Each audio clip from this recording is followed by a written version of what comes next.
सासंग जी प्यार से बोलना, धाम निरंकार जी। गुरुदेव हरदेव पार्ट 1।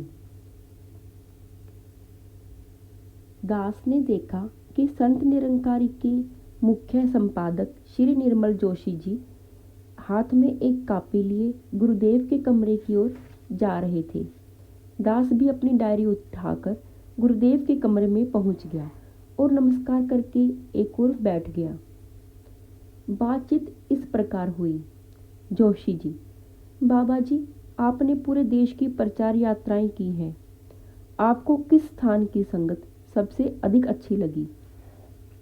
गुरुदेव, संगत तो संगत होती है, हर जगह की संगत अच्छी है। वैसे दास जहाँ भी गया वहाँ पहले से कहीं अधिक संगत देखने को मिली। जोशी जी, बाबा गुरबचन सिंह जी ने प्रबंध में काफ़ी परिवर्तन किए थे। 51 सदस्यीय वर्किंग कमेटी बनाई। प्रबंधक कमेटी 7 के बजाय 13 सदस्यों की बनाई। कई प्रादेशिक कमेटियां और बोर्ड बनाई। क्या आप भी प्रबंध में कोई बदलाव करना चाहते हैं? क्या आप मिशन को कोई नई राह दिखाना चाहते हैं? गुरुदेव, निरंकारी मिशन एक आध्यात्मिक मिशन है। अध्यात्म में कई रास्ते नहीं होते, इसका तो एक ही रास्ता है, सच्चाई को प्रकट करना। पहले भी यही रास्ता था, आगे भी यही रास्ता रहेगा। इसमें परिवर्तन का कोई सवाल ही नहीं उठता। हाँ, जहाँ तक प्रबंध की बात है, समय और वातावरण के अनुसार इसमें तो आवश्यक परिवर्तन होते ही रहते हैं। यह कोई खास बात नहीं। व्यवस्था में सुधार के लिए किसी परिवर्तन की जरूरत हो तो करनी ही चाहिए, क्योंकि इन परिवर्तनों का मकसद व्यवस्था को ठीक करना होता है, कोई नए कानून बनाना नहीं। जोशी जी, महापुरुषों के घर तो आदर्श होने चाहिए, प्यार और शांति का नमूना होने चाहिए, परंतु हमारे कई महापुरुषों के घर ऐसे नजर नहीं आते। इसका क्या कारण है? गुरुदेव, गृहस्थ का संबंध हमारे सांसारिक या सामाजिक जीवन से है। इसके कुछ अपने असूल हैं। जब इंसान इन असूलों की पालना में चूक कर जाता है, वहीं पर कोई ना कोई परेशानी आ जाती है। जोशी जी, वे असूल क्या है? गुरुदेव, यही कि घर में सभी सदस्यों को यथायोग्य सम्मान दिया जाए। माँ हो या सास, बहन हो या ननद, पिता हो या ससुर, हर एक रिश्ते का अपना स्थान है, अपना महत्व है। जब कोई भी अपनी सीमा से बाहर जाएगा तो गृहस्थ में हलचल होना स्वाभाविक है। गृहस्थ में यह भी जरूरी है कि सभी सदस्य एक दूसरे के गुण स्वभाव को अच्छी तरह समझें और उनके अनुसार बर्ताव करें। एक दूसरे की रुचि का आदर करें। अधिकार जताने की बजाय कर्तव्यों के पालन पर ज़्यादा ध्यान दें। महापुरुषों के घर में तो ऐसी कोई परेशानी होनी ही नहीं चाहिए, क्योंकि उनके लिए तो कोई पराया होता ही नहीं, कोई भी दूसरे का घर नहीं होता। प्यार, नम्रता, सहनशीलता तो उनके स्वाभाविक गुण होते हैं।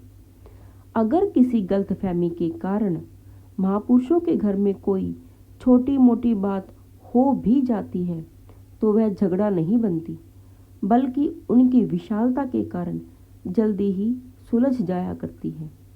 महापुरुषों की ऐसी बातें तो पानी पर लकीर होती हैं। जिस प्रकार पानी पर लकीरें नहीं ठहरती, इसी तरह गृहस्थ में हो जाने वाली छोटी मोटी बातों को महापुरुष पकड़कर नहीं बैठ जाते। अगर किसी के घर में हर समय झगड़ा रहता हो, उनकी ये बातें पानी पर नहीं पत्थर पर लकीर हो, फिर तो दास यही समझता है कि शायद वह परिवार ज्ञान से दूर हो गया है और उन्हें गुरु का भय नहीं रहा, क्योंकि ज्ञान के रहते तो अहंकार, जिद, स्वार्थ, द्वेष आदि रह ही नहीं सकते। जोशी जी, बाबा जी, आपका कहना है कि बुराई को उछालना ठीक नहीं होता, फिर बुराई दूर कैसे होगी? गुरुदेव, बुराई दूर करने के लिए उसे उछालना तो जरूरी नहीं। अगर कहीं गंदगी पड़ी हो और उसे हटाना हो तो इसके दो तरीके हैं। या तो उसे पानी से बहा दिया जाए या फिर उस पर मिट्टी डालकर उसे उठाकर फेंक दिया जाए। दास तो दूसरे तरीके को ठीक समझता है, क्योंकि गंदगी को बहाएं तो भी कुछ देर के लिए वातावरण बदबू से भर जाएगा, जबकि दूसरी हालत में गंदगी भी खत्म हो जाएगी और बदबू भी नहीं फैलेगी। हमारा मकसद तो बुराई को दूर करना है, बुरे को बदनाम करना नहीं। जोशी जी, संगत में कई महापुरुष ऐसे भी हैं जिन पर लोग कई तरह से उंगली उठाते हैं, कहते हैं कि यह चोरी करता था, जेबें काटता था। गुरुदेव, हमारे समाज का यही दुर्भाग्य है कि वह किसी को पश्चाताप नहीं करने देता, किसी को कभी भी माफ नहीं करता। गलती तो हर इंसान से हो सकती है। अगर हम उसे पश्चाताप का मौका नहीं देंगे तो वह सुधरेगा कैसे? मान लो किसी ने चोरी की और उसने कानून के मुताबिक सजा भी भुगत ली, क्या वह अब भी माफ करने के काबिल नहीं?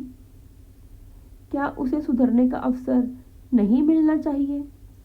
फिर भी उसे चोर कहकर उसका तिरस्कार करना कहाँ तक ठीक है? संत महापुरुष उसकी पिछली गलतियों को भूलकर उसे सुधरने का मौका देते हैं, जबकि संसार उसे फिर भी चोर कह कहकर पक्का मुजरिम बना देता है। आप औरों के कहने पर मत जाएं, आप स्वयं देखें कि जिन महापुरुषों के बारे में लोग कुछ कहते हैं, क्या आज वे पूर्ण महात्मा नहीं है? क्या वे अपने आप का बिल्कुल सुधार नहीं कर चुके? आपने तो स्वयं कई बार सत्संग में सुना होगा कि ऐसे महापुरुष खुले तौर पर अपने पिछले दोषों को स्वीकार करके पश्चाताप करते हैं। संतों महापुरुषों ने अपने इसी बर्ताव से वाल्मीकि को महर्षि बना दिया, कोड़ा राक्षस का सुधार कर दिया। जोशी जी, लेकिन जो सत्संग में आकर भी अपने पहले वाले कर्म करता रहे, उसके विषय में आपका क्या विचार है? गुरुदेव, अगर कोई महापुरुष का संग करके भी नहीं बदलता तो उसे ज्ञानवान नहीं कहा जा सकता, महापुरुष नहीं माना जा सकता। संगत में ऐसे आदमी टिक ही नहीं सकते। जोशी जी ने अपनी कापी समेटकर गुरुदेव का धन्यवाद किया और गुरुदेव को नमस्कार करके हम दोनों बाहर आ गए। साथ संगत जी, ध्यान निरंकार।